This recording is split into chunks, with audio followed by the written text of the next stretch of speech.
Hey guys, it's Miss More White coming to you one more time with the final video for chapter 10. So when I ended the last video, I was on the map of Latin Christendom from 1300. And so going back to that map, it has 4 different waves or different stages that it's showing you. So the first one, wave number 1, it's going to show you how Christianity is going to spread, okay? So it's going to spread the spread of Latin Christendom in Eastern Europe and the Baltic region through conquest and migration. So as people take over and conquer different areas, and as they migrate, they're going to spread Christianity.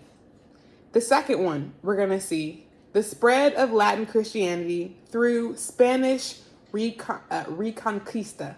So we're going to see some conquistadors coming in and taking over or reconstituting parts of Europe that had previously been taken over by the Islamic world. All right, number 3, the spread of Latin Christendom through Norman conquest of Sicily. Okay, so looking at the Normans and seeing what's going to happen in what we now know as Italy, or modern day Italy, but in the city or the country of Sicily. And finally, we're going to see the spread of Latin Christianity through the Crusades. So those Crusades, that period that we hear where Christianity spread, it was awesome. People went to war just for Jesus.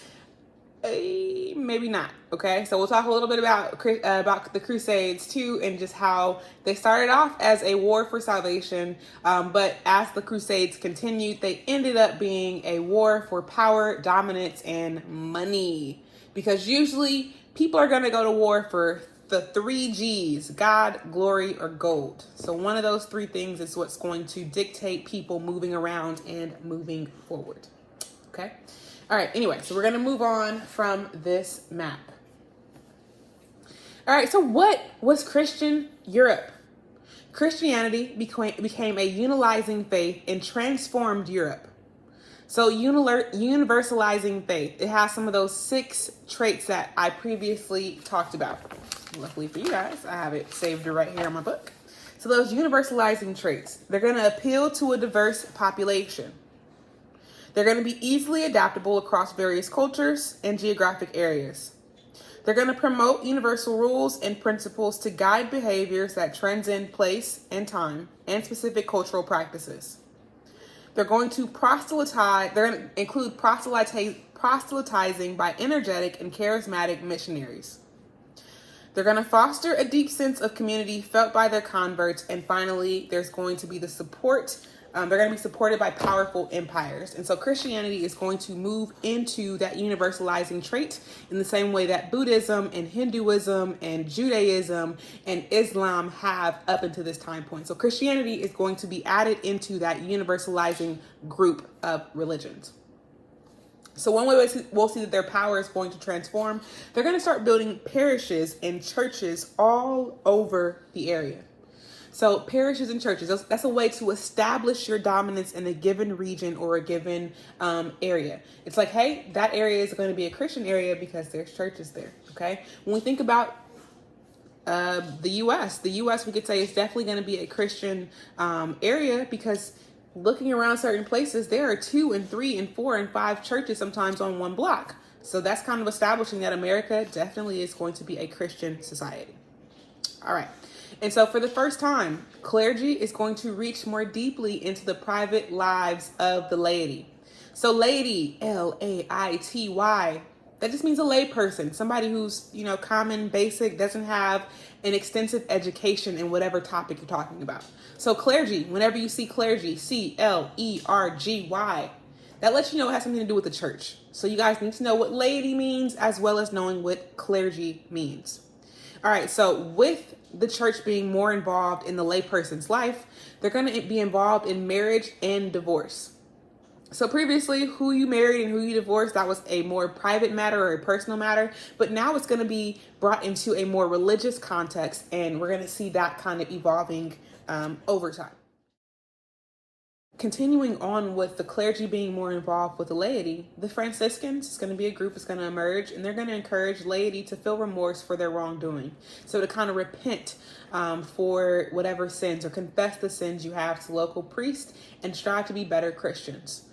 Well, now you're including Christianity in your everyday life. So when you make a mistake or a sin or things like that, now you're being intentional with your progress and going in movement towards talking to a person or a clergy member to kind of repent and to free your soul. So that's a new connection. Whereas previously your religious connection was between you and God. Well, now it's going to actually include more layers and more development, where they're going to have the clergy is going to reach out to the laity.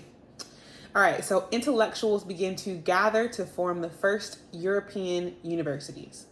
So when we think about Sunni and Shiite Islam, they both had created capitals where they fostered, where they created universities to foster knowledge and also fortify their dominance in that area. Once again, if you have information or if you have a college or books or things written about whatever you're talking about, it gives it more backing, more standing, and more credence, even if it may not be the truest information about what's going on. But having a university there, man, you guys are doing something big. All right, scholars endeavors to prove that Christianity was the only religion that fully met the aspirations of all rational human beings.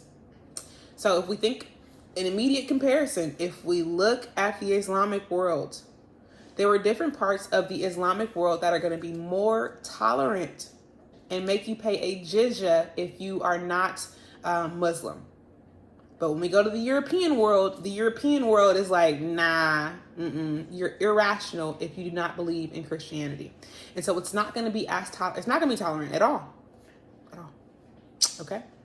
All right. Anyway, so they're going to try to prove that Christianity is the number one religion. And that also explains how Christianity is going to spread and take over certain regions and not allow for a merging or a mixing or a syncretism of religions in the way that Hinduism did, in the way that Buddhism did, and things like that, where they were able to kind of unify the different gods based on the people that were living there. But when Christianity comes, it's our way or no way. All right, so the relations with the Islamic world. So first off, the Crusades. So the Crusades start after a period in history called the Dark Ages. All right, so it's called the Dark Ages for a number of reasons. One, there were people who were in power from Africa, so they were literally like dark. Okay, that's one thing. Two, it's the Muslims who are dominating and controlling the world, or most of Afro-Eurasia during this time period. So that's also the Dark Ages because it's away from Christianity. So we're going to have the Crusades rising up in the 11th century, so 1000 in that time period, and we're going to see waves of attacks against the Muslim world.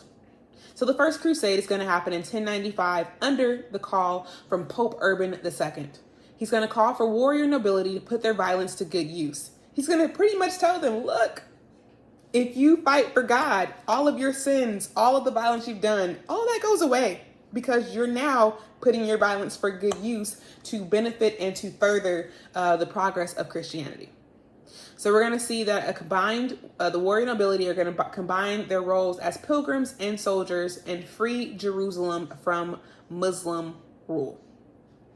All right, so we're going to see a split and a shift of areas that had been dominated by Christianity previously, were taken over by Islam, and then are going to be dominated or retaken over by Christianity. All right, and so once again, that just war that I was talking about, where you're able to fight and remove your sins. So a just war means for absolution. So I'm going to put the word absolution up on the screen so you guys know what that means. And it's not going to be a source of sin. So you're not going to create new sins by murdering people. Even though the 10 Commandments, one of them says, thou shalt not murder. You can murder in the name of God and everything's okay. Okay, so a mere 2 years later, by 1097, we're going to have 60,000 men are going to move from Northwest Europe to seize Jerusalem. So they're going to move from Northwest Europe and they're going to move east, okay, towards the Middle East to seize Jerusalem. We're going to see knights in heavy armor as well as impoverished masses, even potentially as a children's crusade. So we're going to see a development in literally, if you're rich, if you're knights, they're going to be knights there, okay? If it's impoverished people, they're also going to be there fighting. And they're even going to include children as well. All right. And so that children's crusade It's going to be around 1212, and it's going to be inspired by the vision of a boy. And so they're basically going to say, hey, the kids need to also go out and crusade for Jesus and bring in as many people as possible. All right, so it's going to be a total of 9 crusades that are going to be fought over about 200 years, okay? And not a single one of them is going to create lasting Christian kingdoms in these reconquered lands. Most of these reconquered lands are going to go back to whatever ruling was there before. So if it's Islam, they're probably still going to be Islamic areas to this day. But one thing that, I'll say this, it wasn't really a war about spreading Christianity. It eventually turned into a war about getting as much goods and as many things as you possibly can get. When we think about the Catholic Church, for instance, the Catholic Church is the richest religious organization in the whole entire world. The majority of its richness and the majority of the money that it was able to conquer and gain came from the Crusades. So the money that they got from conquering and taking over and kind of plundering and stealing from people is what gave the Catholic Church the money that it has today to be in dominance and in control. Okay, so another long-lasting effect is going to be hardened Muslim feelings against the Franks of the West. So in France, France is where they come from. We're going to see a hardening of Muslim feelings. They're going to be like, yo, we do not like the Christians over there in Western Europe because they're just not playing fair. When we took over areas and lands, we allowed people to keep their religions and keep their faith. But Christians are coming in and just taking over everything and kind of abusing their power. Okay. All right, so continuing on with the relations of the Islamic world. So other crusade-like campaigns of Christians, expanses that were more successful. Okay, so if we look at that map again, if we go back to the map, phase number 2, the Reconquista is going to push back Muslims and add 100,000 square miles to Christian Europe. So a lot of those areas that were taken over by the Islamic world, where they're going to lose that, and it's going to be reclaimed by the Christian world. Okay, so they're going to conquer the Muslim-held city of Sicily. So when we think about Italy is like that boot-shaped country. So that boot-shaped country drops right next to, or is very, very close to Africa, which means that while the Dark Ages were happening, Sicily is going to be dominated and controlled by African people. So they're going to try to push, they're going to push and be successful at pushing out the Muslims out of Sicily. Okay, so we're going to ensure Christian rule is strategically located in the Mediterranean islands. So we're literally able to now dominate trade in that area, in that region, because there is a Christian point that is right there in Afro-Eurasia. So the rise of the Roman Catholic Church, the spread of universities, and the fight against Muslims helped to create a European cultural sphere. So the rise of the Roman Catholic Church, the spread of knowledge, and fighting against Muslims helps to create the European cultural sphere. All right, so we've gone through the Islamic world, we've gone through the India sphere, we've gone through the Chinese sphere, and now we've closed out going through the Christian Europe sphere.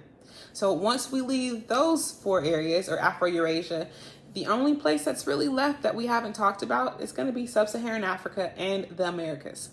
So remembering that Sub-Saharan Africa and the Americas are seen as behind in times because they lack a fluvial or a main artery river. They're not fluvial societies. They have smaller rivers that are able to support smaller populations, but nothing like the Tigris, the Euphrates, the Nile River that were able to support large populations in Afro-Eurasia. So once again, because Sub-Saharan Africa and the Americas lacked a fluvial area, they were unable to rapidly grow their population and rapidly rapidly develop their culture. Okay, so they're a little bit behind.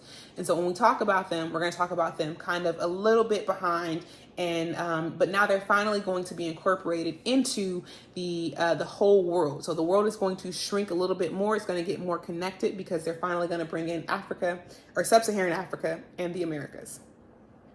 So after 1000 CE, Sub-Saharan Africa ceased to be a world apart and was more integrated by commercial and migratory impulses. All right, so one more time, because they are in the desert or in an area that is hard to reach, sometimes it's going to be, not sometimes, in the beginning, it's hard for people to reach there. It's hard for them to even want to connect there. But as trading expands, as people are like, hey, my ships are better, I can move around the world more efficiently, they're going to say, hey, let's see what's going on in Africa and can we trade with these people? All right, so West Africa and the Mande-speaking people. The Mande-speaking people were the primary agents for integration within and beyond West Africa. So the Mande people are going to be the primary people responsible for integration because of their expertise in commerce and political organization. So because they already have the trade market understood and is highly functional in their areas, and because they also have have an organized political system that puts them at the forefront and ahead and really ready to help out with this trading and incorporating into the whole entire world. So by the 11th century, the Mande people are going to spread their cultural, commercial, and political hegemony from the grasslands of the savanna to the woodlands and tropical rainforest. So all these places are located in Africa, okay? So you're going to have an expanse territory. So Africa is going to be known not only for the hot parts, but also its grasslands, its savannas, its woodlands, its tropical forests, it's all these things. And we're going to see the Mande are going to spread their culture all throughout that part or these parts of Africa. So how are the Mande going to be controlled or ruled? They're going to have local councils and sacred kingdoms.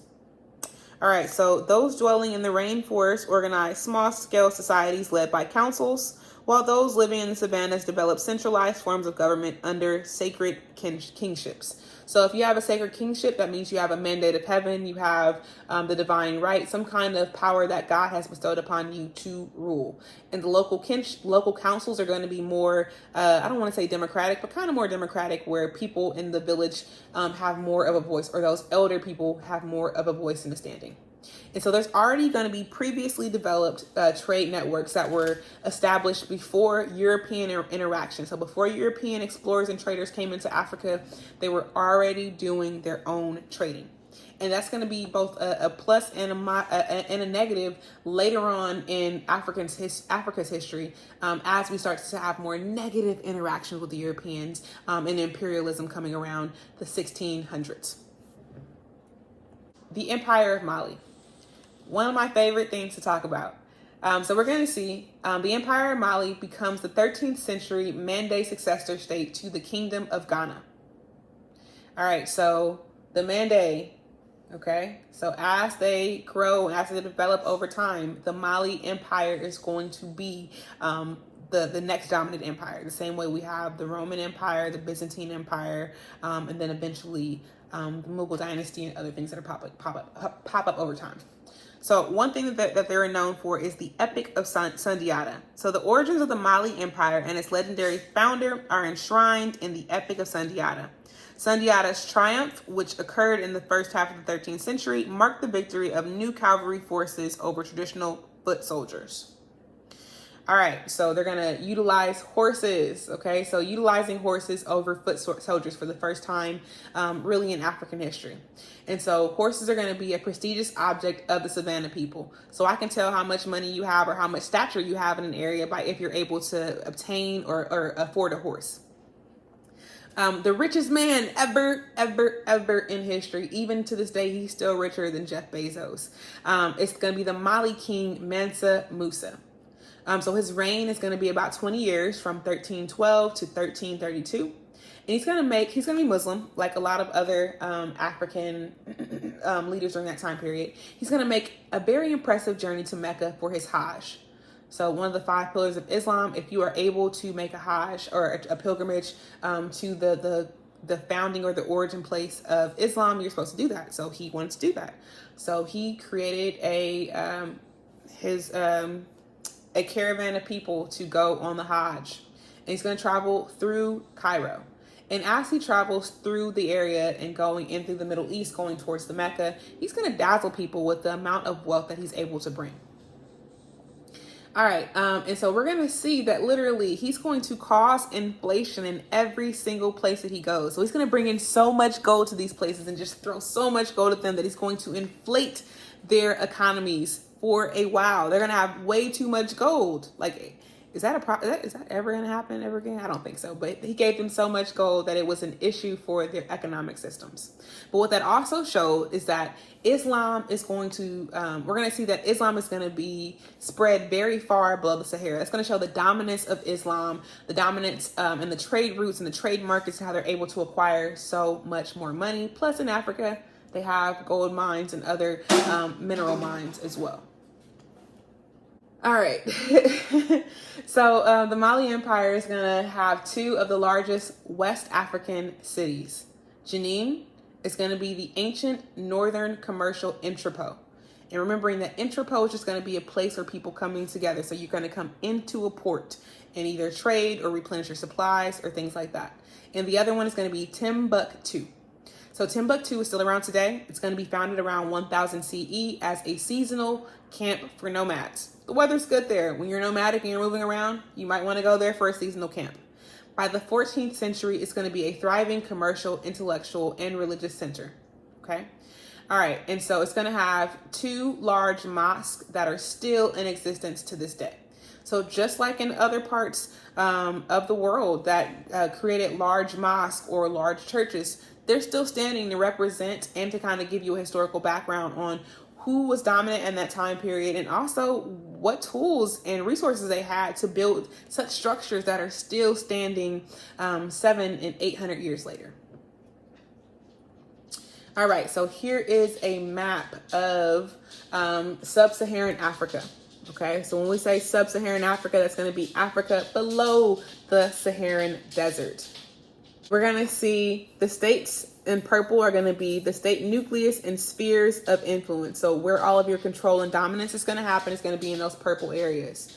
The blue is going to be your dominant Islamic areas. So if we look on the eastern coast, we're going to see that's going to be predominantly dominated by Muslims as well. And that's because trading is happening over there. And we know that Islam does a lot of dominance in trading. Okay. So you can see on the map also it gives you the gold and copper deposits, the salt deposits where elephants are for the ivory, and also where slaves are located and where the routes are going to. So the lines in red are going to be your trade routes and so on and so forth. So hopefully you guys have already had a chance to look at this map. All right, we are making pretty decent headway, pretty decent time, I hope. All right, so let's talk about trade between East Africa and the Indian Ocean. So Eastern and Southern African regions were also integrated into long-distance trading systems. It makes sense. They're on the coast, and usually the coast are typically by other things. So wind patterns made East Africa a logical endpoint for Indian Ocean trade. So if it's easy to get there during this time period, it requires less effort, less manpower. That's the way to move. And so if you're able to follow those wind patterns and they take you directly into East Africa, let's go. All right, so we're going to see the Swahili people. We're going to talk about the Swahili people a few times in world history. Swahili people living along the coast of East Africa became brokers for trade from the Arabian Peninsula, the Persian Gulf territories, and India's west coast. So all of those places are going to kind of meet up and do their trading in East Africa. So the most valuable trade commodity is going to be gold. Lots of gold is going to be found in Africa. Okay, so that's going to be the most valuable trading that's happening. Okay, and so if we look back at our map right there on page 383, we can see the Zambezi is going to be north of the Limpopo, and they're probably just under about 700 miles away from each other. So we're going to see lots of mines that are in that area where there's plenty of gold, as you can see on your map. Going to be mined by the Shona speaking people, and they're going to use all the mining they're doing to really just take over society and kind of use it to fortify their education and their political systems. Okay, so we're going to see that Zimbabwe, or Great Zimbabwe, is going to be seen as the center of gold mining because that's where all the gold is. All right, so another thing that's going to be very, very highly valued are going to be African slaves. They're going to be valued as much as gold in shipments to the Indian Ocean and the Mediterranean. So one thing about Islam, the Quran attempts to mitigate the severity of slavery by requiring slave owners to treat their slaves with kindness and generosity. So when we think about slavery back in African times, it's going to be a much nicer form of slavery than what happens when Europeans start taking slaves and taking them into North America, South America, and into Europe. So one more time, slavery under Islamic rule is going to be different and nicer and not nearly as harsh as the slavery that we've heard about in American history. All right, so slavery is going to flourish under Islam, okay?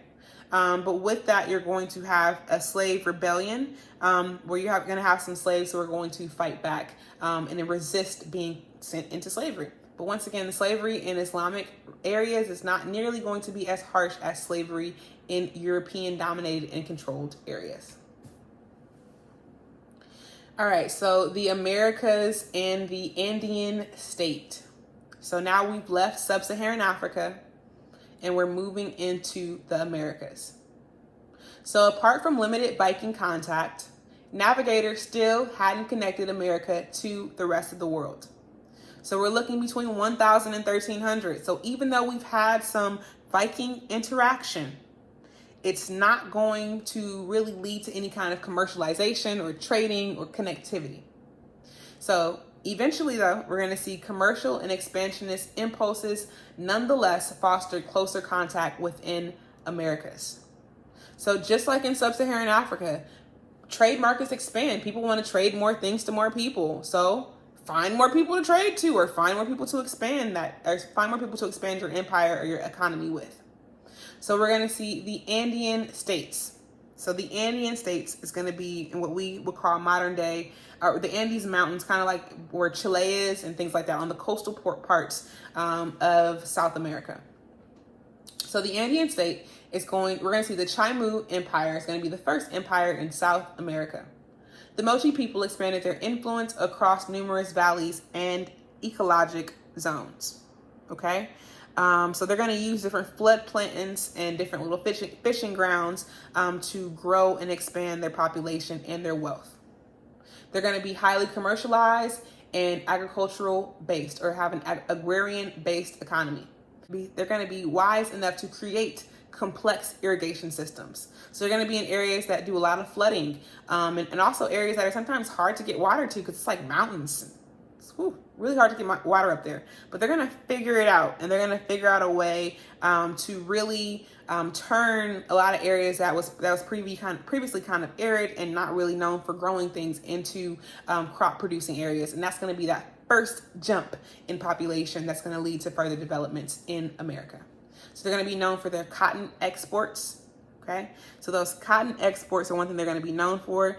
And they're also going to have parades of llamas and porters bring these commodities up and down the steep mountain chains that are going to be the spine of South America. All right, and so we're going to also see a well-trained bureaucracy is going to oversee the construction of canals. As I said previously, when the government is behind you, things tend to go smoother, better, quicker, more efficiently, and things like that. That's not going to be different in the Americas. It's going to be the exact same in the Americas. Having a bureaucracy, having a government system, having your trading money, that taxes then reinvested into your country, into your area, is going to be very important. So having that political connection is everything. All right, so we're going to see the largest city is going to be Shenzhen. It's going to have about 30,000 inhabitants. So comparison, if we're looking at China right now, China has about 100 million people. So we have 30,000 inhabitants in America and 100 million people in China. It's not a comparison. And that's the difference between having a fluvial society versus having one that is not so beneficial or set up for things like that. All right, so those 30,000 inhabitants, though, are going to have, they're going to be walls, there's going to be roads, there's going to be palaces, all those things are going to be built because, once again, when you trade and you have money, you want to spend money on things, okay? All right, and so we're also going to see, I won't say for the first time, but we're going to see an emphasis on the afterlife. So what is going to happen? How large are these burial complexes going to be for their fallen emperors? The same way that things that were happening in like the Nile Valley with the Egyptians. Like, are you going to have different kind of not obelisks, but yeah, possibly an obelisk or a sarcophagus or things like that? What is it going to look like? And so we're going to see the Chaimu regime is going to last until the Incas invaded and incorporated into their empire around 1460 or in the 1460s. So it's going to be a relatively long-lasting empire. It's going to last for a little bit of time, but it's going to fall when the Incas invade in 1460. So there is a map of the Andean states, so you guys can see that and see that basically it's really difficult to kind of create society when you have all of these mountains that are kind of blocking off some of your rivers as well, river arteries. And then also the rivers are not that big. Okay, so they're not that big, but the people in the Andean region are going to find ways to turn what they have into something that's going to work for them and help them slowly but surely grow their population. Okay. Right, so I'm going to stop this video right now because it's running a little bit long. I thought it was going to be 30 minutes, but it's looking like it's going to push an hour towards the end. So you have 30 minutes now and 25 minutes later.